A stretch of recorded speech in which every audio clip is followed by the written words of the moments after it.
በስመ አብ ወወልድ ወመንፈስ ቅዱስ አሐዱ አምላክ አሜን። ውድ የአትሮኖስ ሚዲያ ቤተሰቦቻችን እንደምን አላችሁ? የሰኔ ወር ስንክሳርና ግጻዌን አብራችሁን ተከታተሉ። አትሮኖስ ሚዲያን በዩቲዩብ ቻናል ሰብስክራይብ በማድረግ ምርጥ ቤተሰባችን ይሁኑ። ይህንን ቅዱስ ቃል ዓለም ሁሉ እንዲሰማው ለወዳጅ ዘመዶ ያጋሩልን።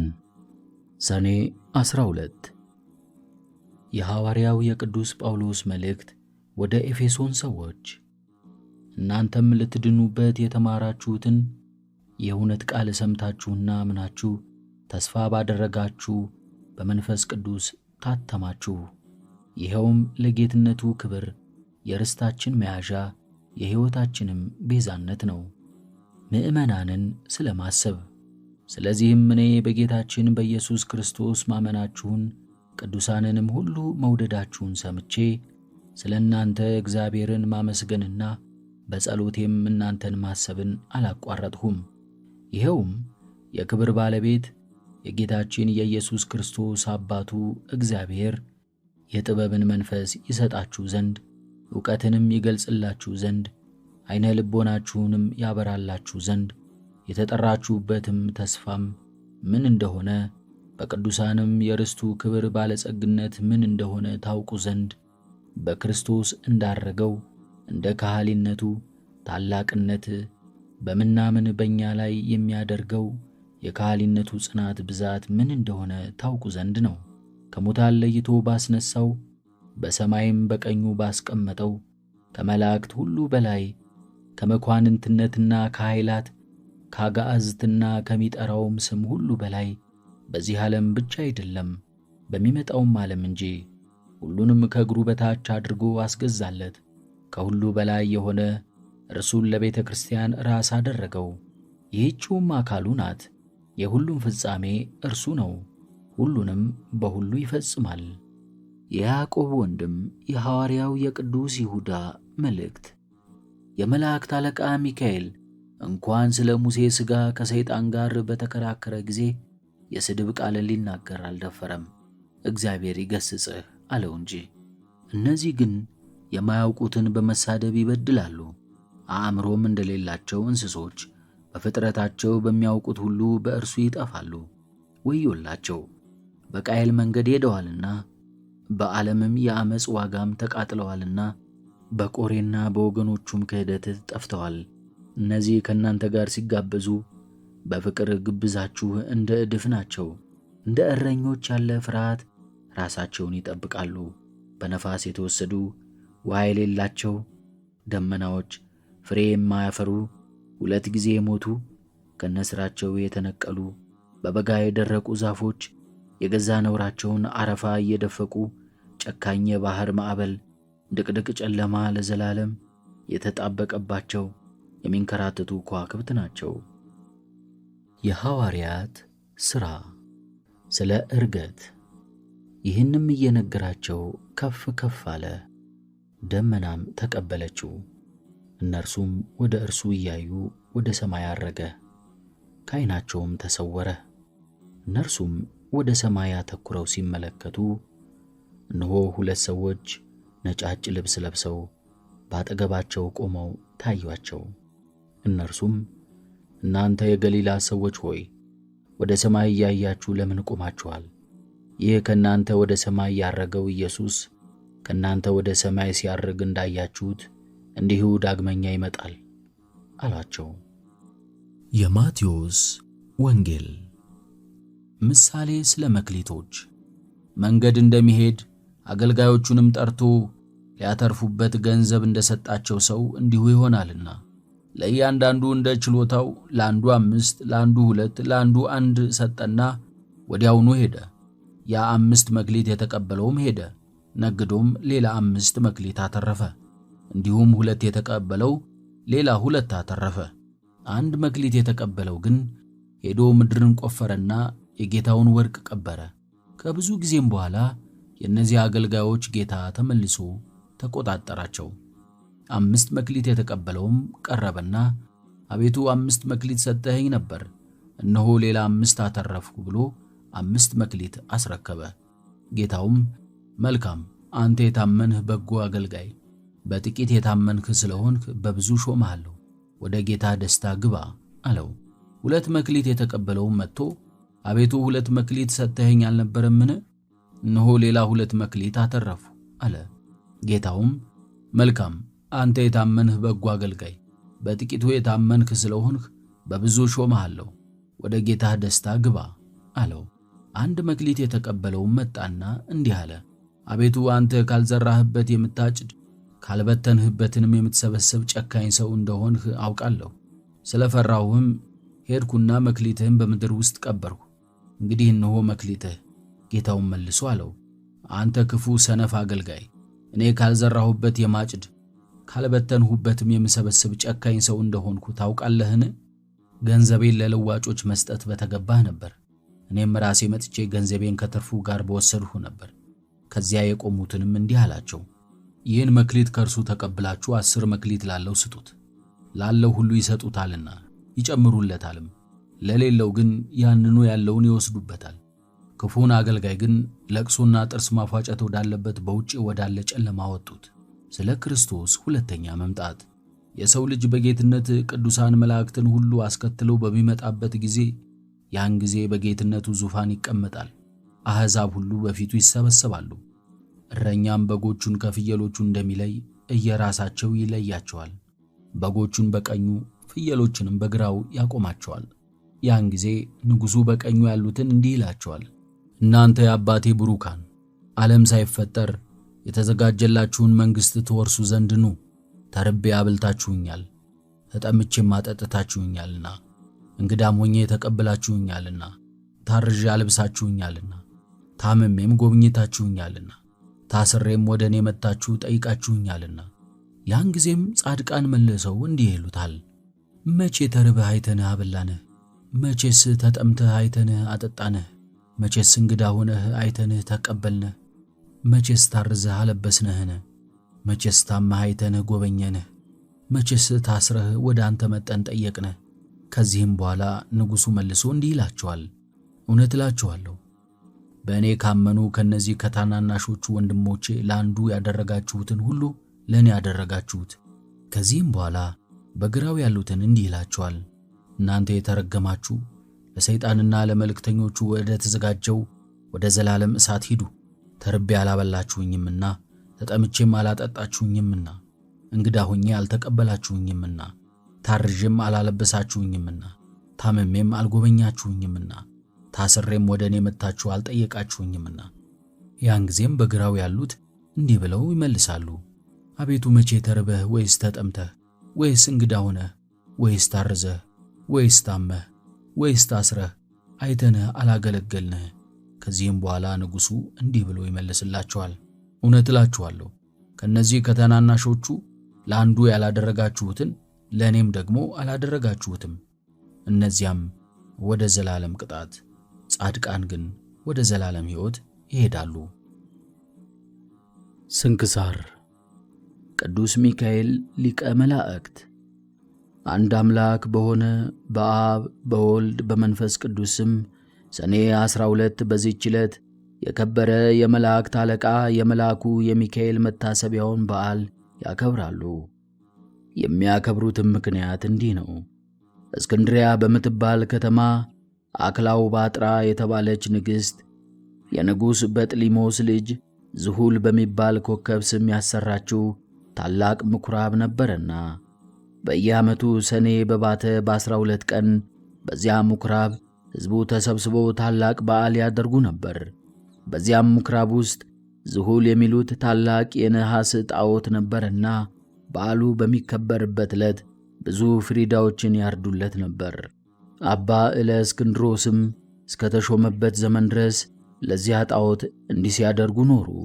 ይኸውም 300 ዓመተ ምህረት ተፈጽሞ በአራተኛው ምዕት ውስጥ ነበር። አባ እለእስክንድሮስ በእስክንድሪያ ከተማ ሊቀ ጵጵስና በተሾመ ጊዜ ጻድቅ ቆስጠንጢኖስም በነገሰ ጊዜ የክርስትና ሃይማኖት ስለተስፋፋች ያን ጣዖት ሊሰብረው ወዶ ሳለ ጎስቋሎች ሰዎች ከለከሉት። እንዲህም አሉት፣ እኛ በዚህ ቦታ ይህን በዓል ማክበርን ለምደናል። እነሆ ካንተ በፊት 18 ሊቃነ ጳጳሳት አልፈዋል። ይህንን ልምዳችንንም አልለውጡብንም። አባ እለእስክንድሮስ ግን ገሰጻቸው፣ አስተማራቸውም። ስህተታቸውንም በመግለጥ እንዲህ ብሎ አስተማራቸው።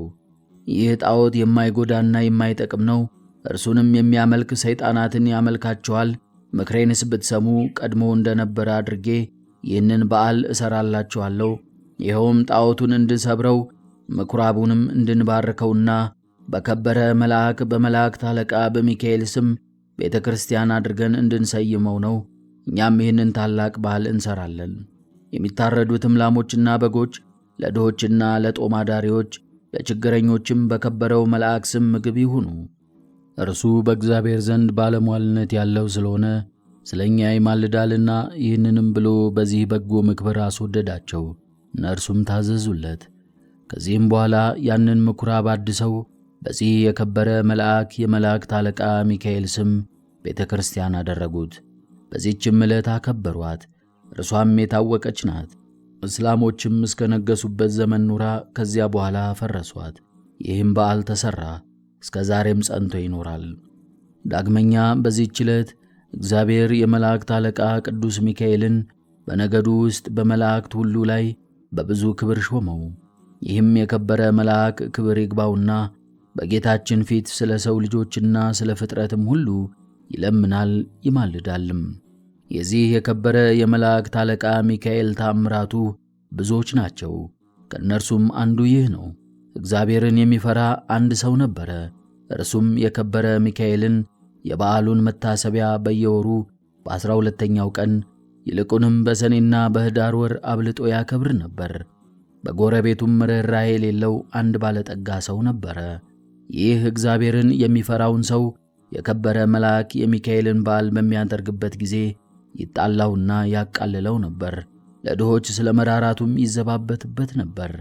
የሕይወቱ ዘመንም ተፈጽሞ የሚሞትበትና ከዚህ ከኃላፊው ዓለም ድካምም የሚያርፍበት ጊዜ ሲቀርብ የክቡር መልአክ ሚካኤልን የበዓሉን መታሰቢያ ታደርግ ዘንድ ምጽዋት ሰጪም ትሆን ዘንድ ሚስቱን አዘዛት። ከዚህም በኋላ አረፈና ገንዘው ቀበሩት። ሚስቱም ጸንሳ ነበረች። የመውለጃዋ ጊዜም ደርሶ ምጥ ያዛት። በታላቅ ጭንቀት ውስጥ ሳለችም እንዲህ ብላ ጸለየች። የእግዚአብሔር መልአኩ ሆይ እራራልኝ፣ በእርሱ ዘንድ ባለሟልነትን አለህና በእግዚአብሔር ዘንድ ስለ እኔ ለምንልኝ። ይህንንም ባለች ጊዜ በቤቷ ውስጥ ብርሃን በራ፣ ከችግርም ዳነች። መልኩ ውብ የሆነ ወንድ ልጅም ወለደች። የእግዚአብሔርም መልእክተኛ ቅዱስ ሚካኤል ከሰማይ ወርዶ ሕፃኑን እንዲህ ብሎ ባረከው። ርኅራኄ የሌለውን የዚህን ባለጸጋ ገንዘብና ሀብት ጥሬቱንም ሁሉ ይህ ሕፃን እንዲወርስ እግዚአብሔር አዟል። ባለጸጋውም በቤቱ በአልጋው ላይ ሳለ ጌታ ጆሮውን ከፍቶለት ይህንን ነገር ከመልአኩ ሰማ። ይህንንም በሰማ ጊዜ ታላቅ ሐዘን ደረሰበት። ሕፃኑንም የሚገልበትን ምክንያት ይፈልግ ጀመረ። ነገር ግን ክብር ይግባውና ጌታ ይጠብቀው ነበር። ከዚህም በኋላ ያ ባለጸጋ ምክንያት አዘጋጅቶ የሚያገለግለኝ ልጅ ይሆነኝ ዘንድ ልጅሽን ስጭኝ፣ እኔም እየመገብኩና እያለበስኩ አሳድገዋለሁ፣ ለአንቺም 20 ወቄት ወርቅ እሰጥሻለሁ አላት። ይህንንም ነገር ከባለጸጋው በሰማች ጊዜ ስለ ችግሯ እጅግ ደስ አላት። ልጇንም ሰጠችው። እርሱም 20ውን ወቄት ወርቅ ሰጣት። ልጇንም ወሰደው። የምሻው ተፈጸመልኝ ብሎ ደስ አለው። ከዚህም በኋላ በልጁ ቁመት ልክ ሳጥን አሰርቶ ሕፃኑን በሳጥን ውስጥ አስገብቶ ዘጋበት። እስከ ባሕርም ተሸክመው ወስደው በባሕር ጣሉት። ክብር ይግባውና በጌታችን ፈቃድ ያ ሳጥን ሳይሰጥም ከዚያች አገር የ20 ቀን መንገድ ያህል ርቆ ወደ ምትገኝ ወደ አንዲት አገር ወደብ እስከሚደርስ በባሕሩ ላይ ተንሳፈፈ። በባሕሩም አካባቢ በጎቹን አሰማርቶ የሚጠብቅ አንድ ሰው ነበረና ሳጥኑን በውሃ ላይ ተንሳፎ አየው። እርሱም ከባሕሩ አውጥቶ ወደ ቤቱ ወሰደው። ይህንንም ሳጥን እንዴት እንደሚከፍተው ያስብ ጀመር። ይህንንም ሲያስብ ወደ ባሕሩ ይሄድ ዘንድ ጌታችን በልቦናው ሐሳብ ያሳደረበት። ወዲያውኑም ተነስቶ ወደ ባሕሩ ሄደና አንድ ዓሣ የሚያጠምድ ሰው አገኘ። ዓሣ አጥማጁንም መረብህን በእኔ ስም ጣል፣ ለሚይዘውም ዓሣ ዋጋውን እሰጥሃለሁ አለው። አጥማጁም እንዳለው አደረገ። ያን ጊዜም ታላቅ ዓሣ ተያዘ። ዋጋውንም ሰጥቶ ዓሣውን ተቀበለ። ዓሣውንም ይዞ ወደ ቤቱ ሄደ። ለራትም ይጠብሰው ዘንድ አረደው። በሆዱም ውስጥ መክፈቻ አገኘ። በልቡም ይህ መክፈቻ ይህን ሳጥን ይከፍተው ይሆን አለ። በሳጥኑ ቀዳዳም ባስገባው ጊዜ ፈጥኖ ተከፈተ። በውስጡም ይህንን ታናሽ ብላቴና አገኘ። ልጅ የለውም ነበርና ታላቅ ደስታ ደስ አለው። ጌታችንንም አመሰገነው። ሕፃኑንም በመልካም አስተዳደግ አሳደገው። ሕፃኑም አድጎ ጎልማሳ ሆነ። ከብዙ ዘመናትም በኋላ ያ ባለጸጋ ተነስቶ ወደዚያ ሀገር ሄደ። በመሸም ጊዜ ወደ በግ ጠባቂው ደጅ ደረሰ። በግ ጠባቂውን እስከ ነገ የምናድርበት ማደሪያ ባንተ ዘንድ እናገኛለን፣ ኪራዩንም እሰጥሃለሁ አለው። በግ አርቢውም እንዳልክ ይሁንና እደር አለው። ባለጸጋውም በዚያ አደረ። ራት በሚቀርብም ጊዜ ሕፃኑን ባህራን ብሎ ጠራው። ባለጸጋውም ሰምቶ ልጅህ ነውን ብሎ ጠየቀው። በግ ጠባቂውም አዎን፣ ታናሽ ሕፃን ሆኖ ሳለ ከባሕር አግኝቼዋለሁና እግዚአብሔር የሰጠኝ ልጄ ነው አለው። ባለጸጋውም በምን ዘመን አገኘኸው አለው። እርሱም ከ20 ዓመት በፊት ብሎ መለሰለት። ያን ጊዜም እርሱ ወደ ባሕር የጣለው መሆኑን አውቆ እጅግ አዘነ። በማግስቱም ጎዳናውን ሊጓዝ በተነሳ ጊዜ ሰይጣናዊ ምክንያት አመካኝቶ በግ ጠባቂውን እንዲህ አለው፣ እገሊት ወደምትባል አገር በቤቴ የረሳሁት ጉዳይ ስላለ እንድልከው ልጅህን ትሰጠኝ ዘንድ እሻለሁ። እኔም የድካም ዋጋውን 20 ወቄት ወርቅ እሰጥሃለሁ አለው። የብላቴናውም አባት ስለ ገንዘቡ ደስ ብሎት ልጁ ባህራንን ሰጠው። እንዲህም ብሎ አዘዘው፣ ልጄ ባህራን፣ ይህ የከበረ ሰው ስለ ጉዳዩ ወደ ቤቱ ይልክህ ዘንድ ና፣ ወደ ቤትህም በሰላም ትመለሳለህ። ባህራንም አባቴ ሆይ እሺ፣ በጎ ያዘዝከኝን ሁሉ አደርጋለሁ አለ። ያን ጊዜም ባለጸጋው ወደ መጋቢው እንዲህ ብሎ ደብዳቤ ጻፈ። ይችን ደብዳቤ በምታነባት ጊዜ ደብዳቤዋን ይዞ የመጣውን ገለህ በጉድጓድ ውስጥ ጣለው፣ ማንም አይወቅ። በመካከላቸውም የሚተዋወቁበትን ምልክት ጽፎ አሸጋት። ለባህራንም ሰጠው፣ ለመንገዱም የሚሆነውን ስንቅ ሰጠው። ባህራንም ተነስቶ ጉዞውን ጀመረ። ሲጓዝም ሰንብቶ የአንዲት ቀን ጉዞ ሲቀረው እነሆ የመላእክት አለቃ የከበረ መልአክ ሚካኤል በንጉሥ ጭፍራ አምሳል በነጭ ፈረስ ላይ ተቀምጦ አንተ ጎልማሳ ያስከው ምንድነው አለው። ወደ ገሌ አገር ወደ ቤቱ ለማድረስ ከአንድ ባለጸጋ የተጻፈች መልእክት ናት አለው። ያችን ደብዳቤ ያሳየኝ አለው። እርሱም ስለፈራ ሰጠው። በዚያን ጊዜም የከበረው መልአክ ሚካኤል ያችን የሞት መልእክት ደመሰሰለት። በእርሷ ፈንታም በንፍሃት ለውጦ እንዲህ ብሎ ጻፈ።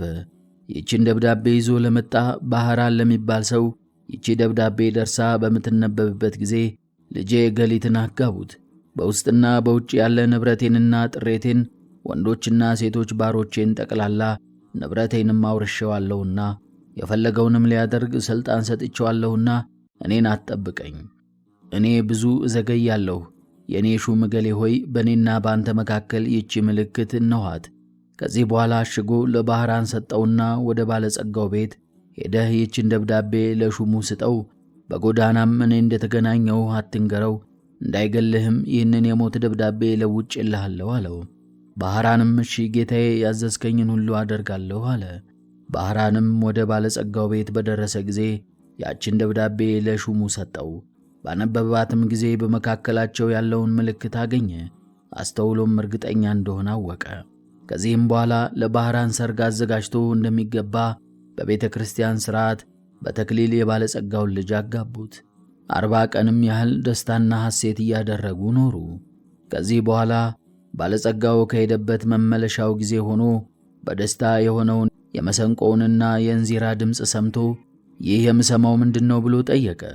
እነርሱም ስሙ ባህራን ለተባለ ያንተን ደብዳቤ ላመጣ ጎልማሳ ሰው ልጅህ ገሊትን አጋቡት፣ እነሆ ለ40 ቀናት በሰርግ ላይ ነው። ገንዘብህንና ጥሪትህን ሁሉ ወንዶችና ሴቶች ባሮችህንም አንተ እንዳዘዝክ ሰጥተውታል አሉት። ይህንንም በሰማ ጊዜ ደንግጦ ከፈረሱ ላይ ወድቆ በድንገት ሞተ። ባህራንም በጎ ሥራዎችን የሚሠራ ሆነ። የተገለጸለትና ከመገደል ያዳነው የመላእክት አለቃ የከበረ መልአክ ሚካኤል እንደሆነ ሊገለው የሚሻውን የባለጸጋውን ጥሪቱን ሁሉ ያወረሰውም እርሱ እንደሆነ ተረዳ። የዚህንም የከበረ መልአክ የመላእክት አለቃ ሚካኤልን መታሰቢያ በየወሩ ያደርግ ጀመረ። ቤተ ክርስቲያንም ሠራለት። የቅዱስ ሚካኤልንም ስዕሉን አስሎ በቤተ ክርስቲያኑ ውስጥ አደረገው። ከእርሱም ብዙዎች ድንቆች ተአምራቶች ተገለጡ። በሐራንም ቅስና ተሹሞ እስከ ዕለተ ሞቱ በዚያች ቤተ ክርስቲያን ውስጥ የሚያገለግል ሆኖ ኖረ። በዚህ በከበረ የመላእክት አለቃ ሚካኤል አማላጅነት ከእናቱና ከአባቱ ከልጆቹም ጋር የዘላለም ሕይወትን ወረሰ። መድኃኒታችን በተነሳበትም ቀን ይህ ክቡር መልአክ ሚካኤል ከውስጠኛው መጋረጃ ውስጥ ገብቶ በክብር ባለቤት ፊት እንዲህ እያለ ይለምንና እውነት ስለሆነ ቃል ኪዳንህ በምድር መታሰቢያዬን የሚያደርጉትን ትምርልኝ ዘንድ ፈጣሪ ሆይ እኔ አገልጋይህና መልእክተኛህ ከቸርነትህ እለምናለሁ። አንተ መሐሪና ይቅር ባይ ነህና። የክብር ባለቤት ጌታችንም እንዲህ ብሎ ይመልስለታል። የመንፈሳውያን ሰማያውያን መላእክት አለቃቸው ሚካኤል ሆይ መታሰቢያህን የሚያደርገውን ሁሉ መሸከም እንደምትችል ከሲኦል 3 ጊዜ በክንፎቼ ተሸክመ እንድታወጣ እነሆ እኔ አዝዣለሁ። ይህንንም ቃል በሰማ ጊዜ እጅግ ደስ ብሎት የበዓሉን መታሰቢያ ከሚያደርጉት በክንፎቹ ተሸክሞ የእሳቱን ባሕር አሳለፋቸው። እነርሱንም ከብቻው ጌታ በቀር የሚቆጥራቸው የለም። ስለዚህም የዚህን ታላቅ የከበረ የመላእክት አለቃ ሚካኤልን የበዓሉን መታሰቢያ ለሚያደርግ መታገል ይገባልና እርሱ ከሰይጣን ወጥመድ ያድነን ዘንድ በዘመናችን ሁሉም ይጠብቀን ዘንድ ኃጢአታችንንም ያስተሰርይልን ዘንድ መከራችንንም ያርቅ ዘንድ የምድራችንንም ፍሬ ይባርክ ዘንድ ፈቃዱንም ለመሥራት ይረዳን ዘንድ ከእኛ ወገን የሞቱትን ዕረፍተ ነፍስ ይሰጥ ዘንድ ወደ መንገድ የሄዱ አባቶቻችንና ወንድሞቻችንን ወደ ቤቶቻቸው በሰላም በጤና ይመልሳቸው ዘንድ በመካከላችንም ፍቅር ያደርግልን ዘንድ እስከ መጨረሻይቱም ሕቅታ ድረስ በቀናች ሃይማኖት ያጸናን ዘንድ በእግዚአብሔር ፊት ስለ እኛ ይለምናልና የክርስቶስ ወገኖች የሆኑ መኳንንቶቻችንንም ጠብቆ በወንበሮቻቸው ላይ ያጸናቸው ዘንድ የሳቱትንም ወደ ቀናች ሃይማኖቱ ይመልሳቸው ዘንድ ለእግዚአብሔር ምስጋና ይሁን። እኛንም በዚህ መልአክ አማላጅነት ይማረን ለዘላለሙ አሜን። ቅድስት አፎምያ። ዳግመኛም በዚች ቀን እግዚአብሔርን የሚፈራ አስትራኒቆስ የሚስቱ የቅድስት አፎምያ የዕረፍቷ መታሰቢያ ሆነ። ይህም ሰው በየወሩ 3 በዓላቶችን እያከበረ ኖረ። እኒህም ክብር ይግባውና የጌታችን የኢየሱስ ክርስቶስ የልደቱ መታሰቢያ በየወሩ በ29፣ የእመቤታችን የቅድስት ድንግል ማርያም በዓል መታሰቢያ በየወሩ በ21፣ የከበረ የመላእክት አለቃ የሆነ የቅዱስ ሚካኤልን በዓል መታሰቢያም በየወሩ በ12 ናቸው። የሚሞትበትም ጊዜው ሲቀርብ እርሱ ሲሠራው የነበረውን ምጽዋት ይልቁንም እኒህን 3ቱን በዓላት እንዳታስተጓጉል ሚስቱን ቅድስት አፎምያን አዘዛት። እርሷም የከበረ የመልአኩ የሚካኤልን ስዕል ያስልላት ዘንድ ባሏን ለመነችው። እርሱም አሰርቶ ሰጣትና በቤቷ ውስጥ በክብር አኖረችው። ባሏም ካረፈ በኋላ ባሏ ያዘዛትን መስራት ጀመረች። ሰይጣን ግን ቀናባት። በመበለት ሴት መነኩሲት ተመስሎ ከእርሷ ጋር ተነጋገረ። እንዲህም አላት፣ እኔ አዝንልሻለሁ እራራልሻለሁም። ገንዘብሽ ሳያልቅ የልጅነትሽም ወራት ሳያልፍ አግብተሽ ልጅ ትወልጂ ዘንድ እመክርሻለሁ። ባልሽም መንግሥተ ሰማያትን ወርሷል፣ ምጽዋትም አይሻም። አፎምያም እንዲህ ብላ መለሰችለት፣ እኔ ከሌላ ሰው ጋር ላልገናኝ በእግዚአብሔር ፊት ቃል ኪዳን አድርጌያለሁ። እርግቦችና መንጢጦች እንኳን ሌላ ባል አያውቁም። በእግዚአብሔር አርያ ከተፈጠሩ ሰዎች ይህ ሊሆን እንዴት ይገባል? ምክሩንም ባልሰማች ጊዜ አርያውን ለውጦ በላይዋ ጮኸባት። እንዲህም አላት፣ እኔ በሌላ ጊዜ እመጣለሁ። እርሷም የከበረ የመልአኩ የሚካኤልን ስዕል ይዛ አሳደደችው። ከዚህም በኋላ ሰኔ 12 የከበረ የመልአኩ የሚካኤል በዓል በሚከበርበት ዕለት እርሷም የበዓሉ ዝግጅት ስታዘጋጅ ሳለች ብርሃናዊ መልአክ መስሎ መጣ። አፎምያ ሆይ ሰላም ላንቺ ይሁን፣ እኔ የመላእክት አለቃ ሚካኤል ነኝ።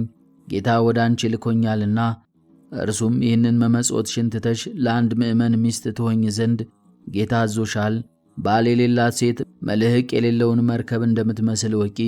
እንደ አብርሃምና ያዕቆብ እንደ ዳዊትም እንደ እነርሱ ያሉ ብዙ ሴቶችን እንዳገቡ እግዚአብሔርንም ደስ እንዳሰኙት ከብሉይ ኪዳን መጻሕፍት ጥቅሶችን ያመጣላት ጀመር። ቅድስት አፎምያም መልሳ አንተ የእግዚአብሔር መልአክ ከሆንክ የመስቀል ምልክት ካንተ ጋር ወዴት አለ? የንጉሥ ጭፍራ የሆነ ሁሉ የንጉሡን ማኅተም ሳይዝ ወደ ሌላ ቦታ አይሄድምና አለችው። ሰይጣኑም ይህንን በሰማ ጊዜ መልኩ ተለወጠና አነቃት። እርሷም ወደ ከበረው መልአክ ወደ ሚካኤል ጮኸች። ወዲያውኑም ደርሶ አዳናት። ያንንም ሰይጣን ይዞ ይቀጣው ጀመረ። ሰይጣኑም ጮኸ፣ ማረኝ፣ ያለ ጊዜ አታጥፋኝ፣ እግዚአብሔር እስከ ዓለም ፍጻሜ ታግሶናልና እያለ ለመነው። ከዚያም ተወውና አበረረው። የከበረ መልአክ ሚካኤልም እንዲህ አላት፣ ብጽዕት አፎምያ ሆይ ሄደሽ የቤትሽን ሥራ አዘጋጂ፣ አንቺ ዛሬ ከዚህ ዓለም በሞት ትለያለሽና እነሆ እግዚአብሔርም ዓይን ያላየውን ጆሮ ያልሰማውን በሰው ልብም ያልታሰበውን አዘጋጅቶልሻል። ይህንንም ብሎ ሰላምታ ሰጣት። ወደ ሰማያትም አረገ። የበዓሉንም ዝግጅት እንደሚገባ ከፈጸመች በኋላ ወደ ኤጲስቆጶስና ወደ ካህናቱ ሁሉ ላከች። ወደ እርሷም በመጡ ጊዜ ለድሆችና ለጦም አዳሪዎች ይሰጧቸው ዘንድ ገንዘቧን ሁሉ አስረከበቻቸው። ከዚህም በኋላ ተነስታ ጸለየች። የከበረ የመልአኩ የቅዱስ ሚካኤልንም ስዕል አንስታ ታቅፋ ሳመችው። ያን ጊዜም በሰላም አረፈች። ለእግዚአብሔርም ምስጋና ይሁን፣ እኛንም በጸሎቷ ይማረን። የዚህም የከበረ መልአክ ሚካኤል የረድኤቱ ኃይል ሁላችን የክርስቲያን ወገኖችን ይጠብቀን ለዘላለሙ አሜን። ሊቀ ጳጳሳት አባ ቄርሎስ ዘእስክንድርያ። በዚህችም ዕለት ለአባቶች ሊቀ ጳጳሳት 67ኛ የሆነው የእስክንድርያ ሊቀ ጳጳሳት አባ ቄርሎስ አረፈ። ከእርሱ አስቀድሞ የነበረ አባ ገብረ ክርስቶስ ባረፈ ጊዜ ኤጲስቆጶሳትና የሕዝብ አለቆች ተስማምተው ወደ አስቄጥስ ወደ አባ መቃርስ ገዳም መጡ። ለዚህች ለከበረች ሹመትም የሚገባውን እየመረመሩ 2 ወር ያህል ኖሩ። በአባ ዮሐንስ ሐጺር ገዳም የትንቢት መንፈስ ያደረበት ስሙ ገብረ ኢየሱስ የሚባል አንድ ሰው ነበር። ለእርሱም የእግዚአብሔር መልአክ ተገልጾለት እንዲህ አለው፣ ለኤጲስቆጶሳቱ ለዚህች ለከበረች ሹመት የሚገባ ስሙ ገአርጊ የሚባል በመካከላችሁ አለና አትዘኑ በላቸው አለው። ያን ጊዜም ቅዱስ ገብረ ኢየሱስ ይህንን ነገር ነገራቸው። ከዚህም በኋላ ይህንን አባት ይዘው ያለ ፈቃዱ በወንጌላዊ ማርቆስ ወንበር ላይ ሊቀ ጵጵስና ሾሙት። እርሱም እጅግ አዋቂ ነበርና በሹመቱ ዘመን ቤተ ክርስቲያን ደስ ተሰኘች። ኤጲስቆጶሳትን ቀሳውስትንና ዲያቆናትን ሾመ። ብዙዎች አብያተ ክርስቲያናትንም አደሰ። ከዚህም በኋላ ለኢትዮጵያ አገር አንድ ጳጳስ ሾመ። በእውቀቱና በደግነቱ እጅግ ደስ ተሰኙበት። ብዙዎችን ከክፉ ሥራ ወደ በጎ ሥራ መልሷቸዋልና እግዚአብሔርንም የሚፈሩ ሆነዋልና በበጎ ሥራም ጸንተዋልና። ለንጉሡ እንዲሁም ለመኳንንቶቹ ብዙ ሚስቶች ነበሯቸውና እርሱ ስላስተማራቸውና ስለገሰጻቸው ሚስቶቻቸውን አሰናብተው እንደ ሕጉ በየአንዳንዲት ሴት ጸኑ። የከበረ አባ ቄርሎስም 11 ዓመት ከ3 ወር ተኩል ሲፈጸምለት ሥጋውንና ደሙን ተቀብሎ በሰላም አረፈ። ሥጋውንም ወደ አስቄጥስ ገዳም ወደ አባ መቃርስ ደብር ተሸክመው ወስደው ከከበሩ ሊቃነ ጳጳሳት አጽም ጋር አኖሩት። ለእግዚአብሔር ምስጋና ይሁን፣ እኛንም በዚህ አባት ጸሎት ይማረን፣ በረከቱም ከእኛ ጋር ትኖር ለዘላለሙ አሜን። ዳግመኛም በዚህች ዕለት የተከበረና የተመሰገነ በሰማያት ያለ ምስጢርን ያየ የኢትዮጵያ ንጉሥ ላሊበላ የዕረፍቱ መታሰቢያ ሆነ። ይህንንም ቅዱስ ወላጆቹ በወለዱት ጊዜ እግዚአብሔርን በመፍራትና በበጎ ሥራ ሁሉ አሳደጉት። አድጎ አካለ መጠን በደረሰ ጊዜ ታላቅ ወንድሙ ንጉሥ ቀናበት። መልእክተኞችንም ልኮ ወደ እርሱ አስመጣው። ምክንያትም ሽቶ ከ3 ሰዓት እስከ 7 ሰዓት እንዲገርፉ ታዘዘ። ከዚህም በኋላ በፊቱ እንዲያቆሙ ታዘዘ። ባቆሙትም ጊዜ የደረሰበት ጉዳት እንደሌለ አይተው ንጉሡና መኳንንቶቹ ሁሉ አደነቁ፣ የእግዚአብሔር መልአክ ከግርፋቱ ሰውሮታልና። ከዚህ በኋላም ወንድሙ ንጉሥ በአንተ ላይ ስላደረግኩት ክፉ ሥራ ወንድሜ ሆይ ይቅር በለኝ ብሎ ለመነውና እርስ በርሳቸው ታረቁ። ከዚህም በኋላም እግዚአብሔር መንግሥትን አወረሰው። መንግሥትንም በያዘ ጊዜ እግዚአብሔርን በሚያገለግልበት ሥራ በረታ። ሁልጊዜም ለድሆች ለምስኪኖችና ለችግረኞች ይመጸውት ነበር። ክብር ይግባውና ጌታችንም የፍቅሩን ጽናት ባየ ጊዜ የእግዚአብሔር መልአክ ተገለጠለት፣ ወደ እርሱም ወደ ሰማያት አወጣው። 10ሩን አብያተ ክርስቲያንም እንዴት እንደሚሠራቸው አሳየው። እነርሱም ሥራቸው የየራሳቸው የሆነ ልዩ ነው። ተመልሶ መንፈስ ቅዱስ እንዳራቀቀው በአስደናቂ ጥበብ አነጻቸው። እኒህንም አብያተ ክርስቲያናት አንጾ በፈጸመ ጊዜ መንግሥቱን ለወንድሙ ልጅ አወረሰ። ከዚህም በኋላ ክብር ይግባውና ጌታችን ኢየሱስ ክርስቶስ በብርሃን ሰረገላ ተቀምጦ የሚያስፈራ መብረቅን የተጎናጸፉ አእላፋት ሰራዊቶቹን ዙሪያውን ሆነው ወደ እርሱ መጥቶ እንዲህ አለው፣ ወዳጄ ላሊበላ ሆይ ሰላም ይሁንልህ። እኔ በማይታበል ቃሌ እነግርሃለሁ። ማደሪያህ በክብር ሁሉ ከከበሩ 12ቱ ሐዋርያቶቼ ጋር ይሁን። በጸሎትህና በቃል ኪዳንህም ለሚታመን እምነቱ እንደ ጴጥሮስና ጳውሎስ ደም መፍሰስ ይሆንለታል። ወደ ቤተ መቅደስህም የሄደ በኢየሩሳሌም ወዳለው ቤተ መቅደሴ እንደሄደ ይሆንለታል። መቃብርህንም የተሳለመ የሥጋዬን መቃብር እንደተሳለመ ይሆንለታል። በዓመታቱ ወሮች ሁሉ የተራቡትን እያጠገበ የተጠሙትንም እያጠጣ መታሰቢያን ለሚያደርግ እኔ የተሰወረ መና እመግበዋለሁ፣ የሕይወት ጽዋንም አጠጣዋለሁ። በመታሰቢያህ ቀንም ዕጣን ወይንም ስንዴ የሚያገባውን እኔ በኢየሩሳሌም ሰማያዊት በውስጠኛው መጋረጃ አስቀምጬ ከተቆረሰው ሥጋዬ አቆርበዋለሁ። በአማላጅነትህም እየታመነ የገድልህንም የቃል ኪዳንህንም መጽሐፍ የሚጽፈውን ያንተ ስም በተጻፈበት ቦታ እኔ ስሙን እጽፈዋለሁ። በፍጹም ልቡ ለሚያምን ይህንን የማይታበል ቃል የተናገርኩ የሕያው እግዚአብሔር ልጅ እኔ ኢየሱስ ነኝ አለው። ላሊበላም ይህንን ቃል ኪዳን ስላጸናለት ክብር ይግባውና ጌታችንን እያመሰገነ በምድር ላይ ወድቆ ሰገደ። ጌታችንም ሰላምታ ሰጥቶት በክብርና በምስጋና ወደ ሰማያት አረገ። ከዚህም በኋላ ጥቂት ሕማም ታሞ በሰላም አረፈ። ነፍሱንም የብርሃን መላእክት ተቀብለው የዘላለም ሕይወት ማደሪያ ወደ ሆነው ማረፊያው አስገቡት። ለእግዚአብሔር ምስጋና ይሁን፣ እኛንም በጸሎቱ ይማረን፣ በረከቱም ከእኛ ጋር ትኑር ለዘላለሙ አሜን።